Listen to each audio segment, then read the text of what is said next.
Welcome back to Primetime News. Special welcome to those of you watching on onespotmedia.com as well as TVJ International in the Cayman Islands. First up this evening, dozens of members of the deadly Clansman gang have been captured or killed during months of police work. The police report that the most recent operation was Thursday morning, during which a suspect was fatally shot. Details from Prince Moore.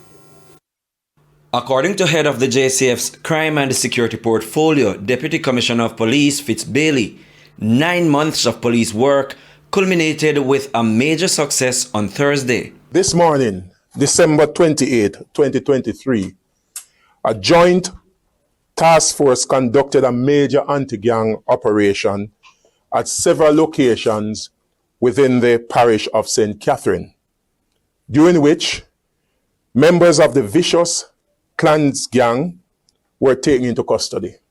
In a video from the JCF press conference sent to our newsroom on Thursday, DCP Bailey says one gang member, identified as 29-year-old Sonman McFarlane or Max, was shot and killed when he challenged the police. 3 firearms, a quantity of ammunition, a motor car, cash, along with clothes and luxury items valued at $3 million were also recovered. DCP Bailey says the anti-gang operations have been yielding success this year. To date, 31 members of the gangs have been taken into custody. These persons arrested are being held for several offenses, which include murders and shootings.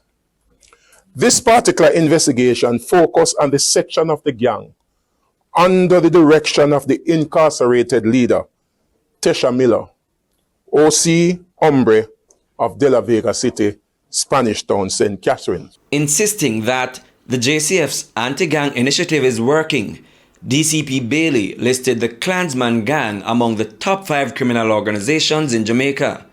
The gang operates in several other parishes, including St. James, Clarendon, and the corporate area. Our investigation has linked the Clans gang to at least 800 murders since 2014. In 2018, gangs accounted for 80% of the murders committed within our country.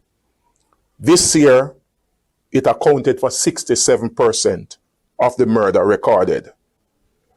It is evident that our anti-gang strategy is working. Prince Moore, TVJ News.